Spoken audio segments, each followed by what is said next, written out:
AJP, association d'assurés engagés et responsables, présente Sud Radio, le grand matin week-end, la force de l'engagement. Muriel Réus. Bonjour Muriel. Bonjour Jean-Marie.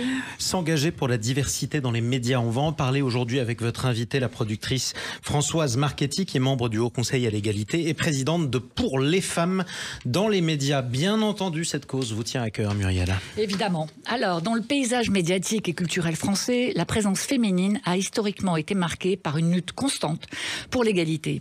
Aujourd'hui, près de 294 000 personnes travaillent dans ce secteur et 44,4% d'entre elles sont des femmes.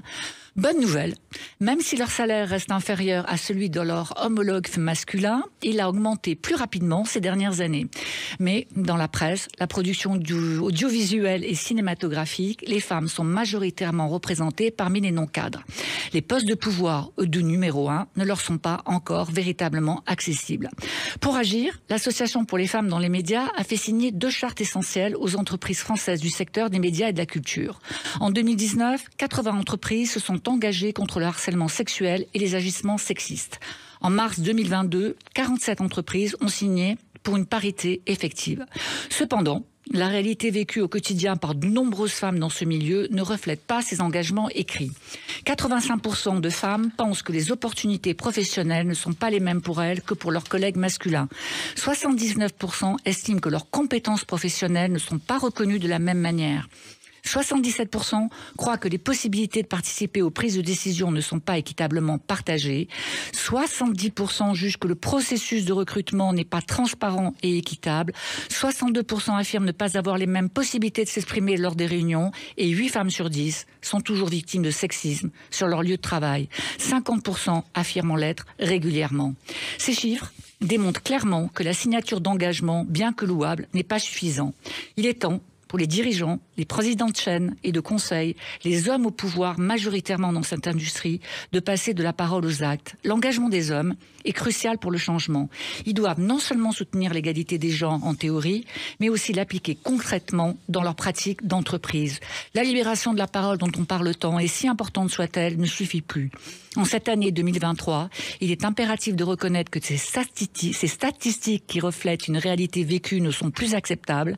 Des actions concrètes, des prises de position affirmées et assumées sont nécessaires pour assurer une véritable égalité des chances et un traitement équitable des femmes dans les médias et la culture. Eh bien, on en parle avec votre invitée, la productrice Françoise Marchetti. Bienvenue à vous sur Sud Radio. Bonjour. Merci de nous accueillir. Vous êtes membre du Haut Conseil à l'égalité et surtout présidente de Pour les femmes dans les médias. Vous êtes l'invitée de Muriel Réus. Bonjour Françoise. Bonjour Muriel. Alors, depuis près de 10 ans, vous êtes engagée dans PFDM, l'Association pour les femmes dans les médias, comme secrétaire générale, comme membre du bureau, et puis, depuis quelques jours, comme présidente. Donc, bravo. Laurence Bachmann, qui a été longtemps la présidente avec qui je travaillais, m'a passé le flambeau vendredi. Alors, quelle est la mission de cette association ? Alors, la mission de cette association est d'abord de créer un réseau de soutien professionnel qui favorise l'échange entre les membres. C'est en gros mieux se connaître, mieux s'apprécier et donc mieux se soutenir. C'est comme ça qu'on avait fait nos 2 chartes, justement, la charte sur le harcèlement sexuel et sur parité mode d'emploi. C'est de mettre en lumière les femmes brillantes et inspirantes. Grâce à nos présences dans les festivals, on fait des tables rondes, on remet des prix et à chaque fois on aligne des femmes extrêmement puissantes et intellectuellement et professionnellement. Il y en a même qui ont sauvé des vies grâce à leurs documentaires de femmes injustement condamnées à mort. Donc vous voyez, on a vraiment un relais de femmes puissantes. Et aussi, c'est de collecter, analyser et faire connaître les chiffres. On reprend souvent le mantra de Sista qui est pour que les femmes comptent, il faut compter les femmes. Et ben nous, on fournit de la data pour qu'après, ensemble, on puisse réfléchir. Alors, on n'est pas là pour dénoncer, on n'est pas là pour gronder, mais on est là pour essayer de faire prendre conscience que ce qui se passe n'est pas à l'image de la société, et c'est aussi peut-être dans notre secteur principalement le fait que les jeunes partent. Manque de visibilité des femmes, manque de visibilité de la diversité. Alors vous le dites vous-même, c'est un réseau de femmes puissantes. On pourrait imaginer que des femmes puissantes n'aient pas besoin de se regrouper en association, qu'à titre individuel, elles pourraient agir et agir fortement. Pourquoi avoir ressenti ce besoin de réunir 200 femmes puissantes au sein de cette association? Alors, puissante, restons modestes quand même, mais en tout cas des femmes qui sont en visibilité et en responsabilité. Donc, c'est Françoise Laborde qui a créé cette association en 2012. Elle était en fin de carrière. Elles se sont rassemblées à plusieurs, telles que Ruth Elkrieff, Viviane Godefroy, qui a fait longtemps marcher les télévisions en France et qui est un modèle pour nous, les femmes derrière. Michel Cotin, Virginie Calmels. Au départ, elles se sont dit, la montagne a été rude, qu'est-ce qu'on va laisser à la génération suivante? Et c'est exactement là-dedans qu'on se situe. C'est-à-dire que, en gros, oui, on a tous fait notre carrière, on y est arrivé, bon an, mal an, à des niveaux acceptables et respectables. Aujourd'hui, qu'est-ce qu'on laisse aux jeunes générations derrière? Et là, on est uniquement dans la transmission, nous. On n'a aucun intérêt personnel, on est toutes bénévoles. Donc c'est vraiment la volonté de faire évoluer la société, en particulier dans le paysage audiovisuel professionnel et culturel. Alors la transmission, bien sûr, parce qu'en plus vous avez un programme de mentorat. Alors les deux chartes, ces deux chartes qui ont été signées, une charte de bonne conduite contre le harcèlement et les agissements sexistes.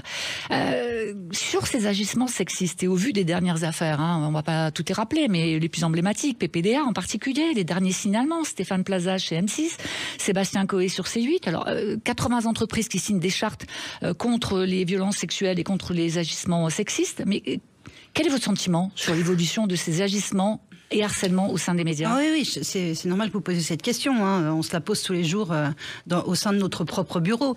La chose, c'est que c'est pas notre vocation d'aller traquer et pister ça.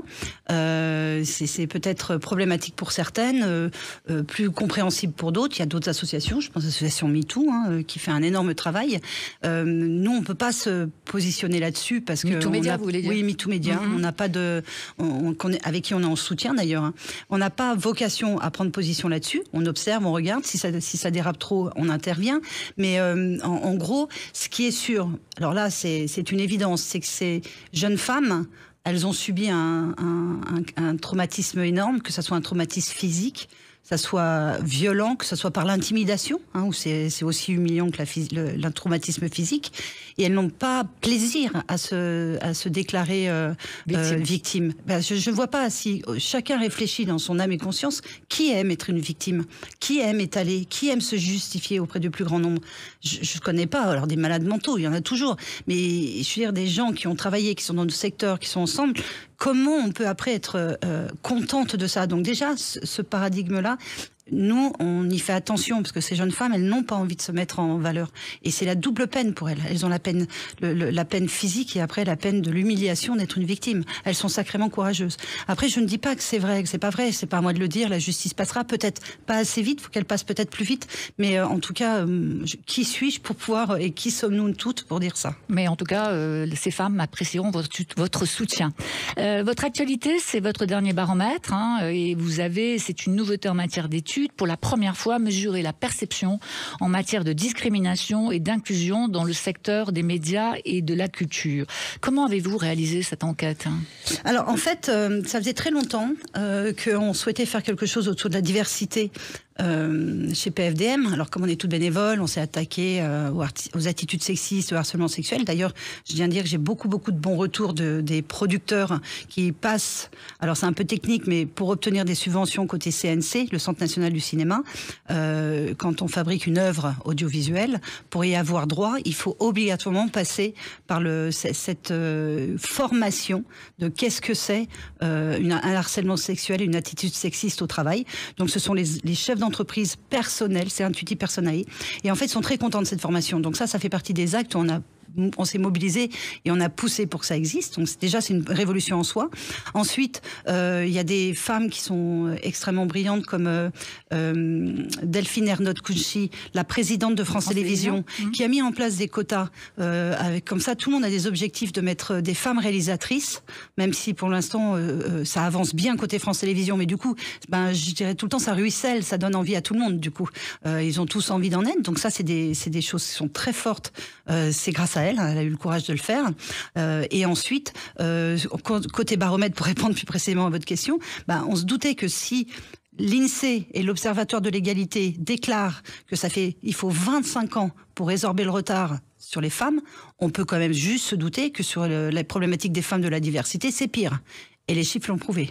Alors, ce baromètre, il démontre que 79% des personnes interrogées ont vécu des discriminations. Est-ce que une des toutes premières discriminations, comme le signale l'association Femmes journalistes dans le sport, c'est la compétence que l'on attribue aux femmes? Par exemple, dans ce secteur particulier du sport, les femmes ne sont que 17% à être présentes en télé et uniquement 9% en radio. Vous, quels sont les types de discrimination en particulier que vous avez constatés? Alors, ce qui ressort, ce sont vraiment pour nous les femmes issues de la diversité. Pourtant, on a fait large, c'est hommes-femmes. On a abordé ce baromètre, mais en fait, on s'est entouré de spécialistes parce que nous, PFDM, nous ne sommes pas spécialisés pour travailler sur cette thématique. Donc déjà, nous avons fait un comité avec des femmes expertes du type Brigitte Grézy, l'ancienne présidente du Haut Conseil d'égalité, et Elisabeth Moreno et d'autres femmes issues de l'association et qui travaillent sur ces problématiques, comme Catherine Jean-Joseph ou Hélène Etsy, présidente du groupe Disney, qui avec les groupes américains sont très en avance là-dessus, et qui a porté ce comité d'ailleurs. Et ensuite, nous avons travaillé avec le cabinet Mosaïque RH, dont c'est le métier, et avec l'Institut BVA, l'Institut d'études BVA, et le groupe Audience. Oui, mais ce qui est important, c'est les chiffres. Donc je comprends bien que vous ayez à mais côté pour de dire vous, que déjà notre baromètre, il est solide, déjà, premier postulat. Donc on a travaillé avec ces spécialistes, et ensuite on a pris 2 axes. Je vous explique juste les 2 axes. 2 axes, c'est avez-vous été victime et avez-vous été témoin? Si vous avez été l'un des deux, qu'avez-vous fait? Et ensuite, si vous vous êtes tourné vers votre entreprise, est-ce que votre entreprise a été à la hauteur de vos attentes? Et les résultats? Eh ben, ils sont pas bons. Parce que, en fait, la plupart du temps, c'est tabou. Les gens n'osent pas venir en parler. Il y a quand même 31% de personnes qui n'osent même pas du tout en parler. Ou qui se tournent vers leurs collègues qui eux-mêmes sont démunis. Donc, on a quand même une majorité de femmes et d'hommes qui veulent des outils pour pouvoir répondre à cette problématique. Et alors, ces outils, de façon très intéressante, ils sont demandés à 49% par des hommes, à 68% par des femmes, ça on s'y attendait, mais à 49% par des hommes. Ça veut dire quoi? Ça veut dire qu'ils ont peur de se retrouver dans des situations inconfortables? Ça veut dire qu'il y a une volonté de comprendre ces situations de la part des hommes? Je pense que c'est un choix multiple, mais quand même globalement, on peut se poser la question de pourquoi on a majoritairement des femmes victimes et moins d'hommes qui se déclarent victimes et plutôt témoins, majoritairement témoins. Ça revient à ce qu'on disait sur le rôle de se positionner en victime, c'est agréable pour personne. Donc la question est que les hommes ont préféré répondre à ce questionnaire, parce qu'on a eu quand même 6300 réponses, c'est beaucoup. Donc est-ce que ces hommes ont préféré se poser en témoin pour raconter quelque part en miroir leurs propres problématiques, ou est-ce que ce sont réellement témoins et moins victimes que les femmes, ce qui voudrait dire que ça pose un autre problème. Et 41% des victimes de discrimination, 41% des femmes sont victimes de discrimination, et parmi ces femmes, 54% sont des femmes issues de la diversité. Alors comment vous l'expliquez ça aussi ? Je n'ai pas moi l'explication. Il va falloir que la société change. Il va falloir qu'on travaille tous ensemble et il va falloir qu'on trouve des solutions. Mais autant je subodorais quand même la problématique. On la subodore tous. Mais une fois qu'on a les chiffres, on peut plus dire qu'on ne sait pas. On peut pas dire que c'est dans le mood. On peut pas dire qu'on l'a dans la tête. On a les chiffres. Donc maintenant, on a des solutions aussi. Donc vous allez travailler sur des solutions? On a travaillé sur des solutions. Il y a des solutions qui sont. D'abord, on travaille toujours sur des solutions à choix multiples et qui sont accessibles à toutes les entreprises, au niveau de qui les intéresse en fait. Chacun vient picorer ce qui l'intéresse, parce que forcément, selon les grands groupes, il y a des groupes qui sont très en avance, il y a des groupes qui sont très en retard. La première des choses qui peuvent être mises en place, maintenant que ce questionnaire existe, maintenant que ce travail a été fait, ça a été 1 an de travail. Faut pas se tromper sur les questions, faut pas se tromper sur les cibles, faut pas se tromper sur les biais, faut pas se tromper sur plein de choses. Et une fois que ce questionnaire existe, il peut être adapté à l'ensemble des entreprises. C'est-à-dire qu'ils ont, pour la première fois, la semaine dernière, je l'ai présenté à Bercy.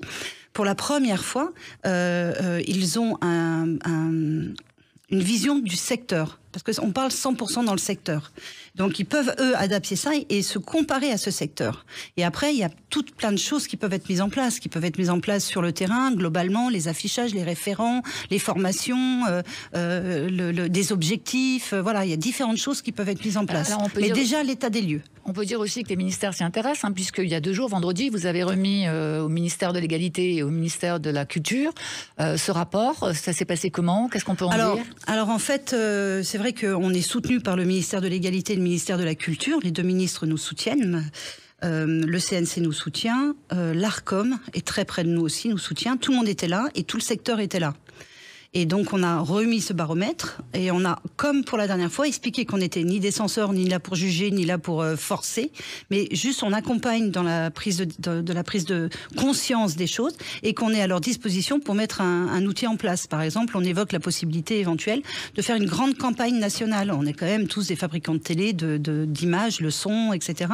On pourrait imaginer de faire une grande campagne nationale pour sensibiliser sur cette problématique qui est récurrente, surtout en ce moment, et c'est encore un peu la bonne période. Moi, j'ai Françoise Marchetti en face de moi, je la connais, je sais qu'elle a fait des films engagés. Ce qui m'intéresse, c'est son opinion. On parle beaucoup de la parole des femmes. Vous, Françoise, aujourd'hui, vous diriez quoi? Qu'est-ce qu'il faut faire pour que ça change, vous? Alors, moi, pour que ça change, il faut que les hommes s'emparent de ça. Parce que nous, on sent bien, vous les féministes, d'abord, il y a un amalgame. Il y a des féministes, et puis d'ailleurs je les remercie parce qu'elles font le boulot que j'ai pas envie de faire, donc je les remercie. En revanche, si les hommes s'en emparent pas, alors, il y a des hommes qui nous soutiennent vraiment fortement. Attendez, vous dites c'est le boulot que j'ai pas envie de faire, mais vous le faites. Non, parce qu'on le fait, on le fait en essayant d'apporter. On n'est pas en train de dénoncer, on n'est pas dans de l'agressivité. On est vraiment dans quelque chose de constructif. Mais c'est ça aussi, travailler. Oui, c'est ça. Et c'est exactement ça, Muriel. C'est travailler. C'est ça. C'est que j'en ai marre qu'ils nous collent l'image. Vous, les femmes, vous hurlez. Moi, j'ai pas le sentiment qu'on hurle et j'ai pas le sentiment que quand on se retrouve entre nous, on cogne sur les hommes. J'ai vraiment le sentiment que... Moi, j'ai le sentiment qu'on hurle pas, on parle, on dénonce. On essaie de faire progresser les hommes. Et puis on réfléchit ensemble. Par exemple, sur la charte sur la parité, on a travaillé avec tout le secteur. Il y avait énormément d'hommes. C'était la majorité d'ailleurs. Sur la boîte à outils, ils ont tous intervenu, tous les groupes audiovisuels. Donc c'était passionnant à faire. Alors merci Françoise de cette conversation. Il faut une plus grande diversité, c'est essentiel pour être à l'image de la société et pour mieux comprendre les enjeux de société. Voilà, merci beaucoup pour cet entretien. Merci pour votre écoute. Et je rappelle Françoise Marchetti que vous êtes présidente de Pour les femmes dans les médias. Vous êtes aussi membre du Haut Conseil à l'égalité. Merci Muriel. Merci Jean-Marie. On vous retrouve dimanche prochain pour un nouveau numéro de La Force de l'Engagement. À bientôt. Sud Radio, le grand matin week-end, la force de l'engagement, Muriel Réus. Avec AJPI, association d'assurés engagés et responsables.